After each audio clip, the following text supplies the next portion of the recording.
All right, so you have this equation. 2 sine squared x minus sine x minus 1 equals 0.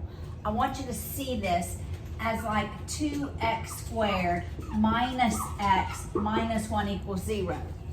That's how we typically look at this, where x actually equals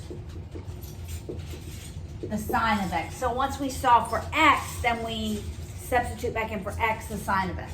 All right, it's always going to be a binomial. Binomial has 2 terms with a plus or a minus sign. All right? When you multiply the first terms here, you have to get this term. So the only way that we could multiply 2 terms to get to 2x, one has to be 2x and one has to be x. Because 2x times x is 2x squared. All right? Then we look at the second terms. When I multiply these second terms by each other, we have to get -1. So it's going to be 1 times 1, but we don't know because we need a -1. One has to be negative and one has to be positive. Okay? All right, so multiply the first terms, you get the first term. Multiplying the second terms, you get the second term. So what about the middle term?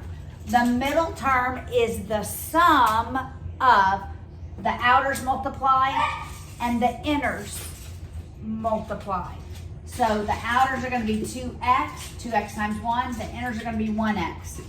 So I have to add these terms to get a -x.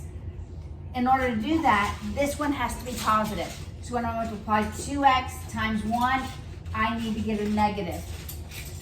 When I multiply 1 by x, I need to get a positive.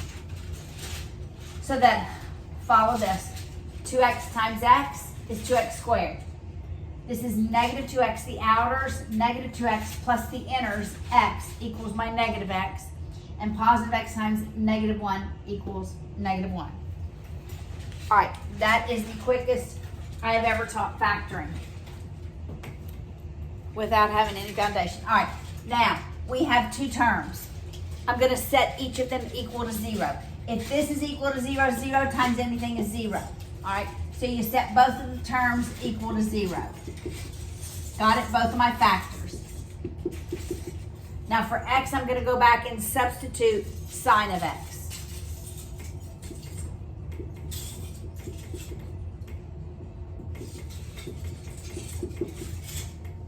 All right, this is simple algebra.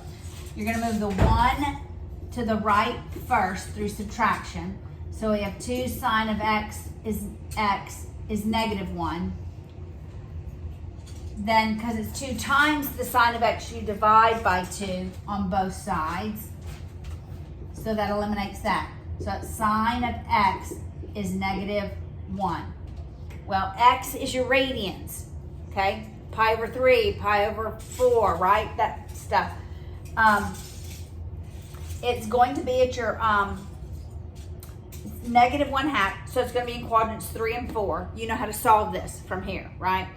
So you're looking for x is going to be in quadrants 3 and 4. It's at -1/2. The sign counts up, so that would be at the pi over 6 one, right, boys? Boys are in here. Pi over 6? Sure. Yeah. All right. But you're only looking in quadrants 3 and 4 because it's negative. All right. Here we're just going to add 1 to both sides. The sine of x is 1. There's only one place where the sine of x is 1, and that's at pi over 2.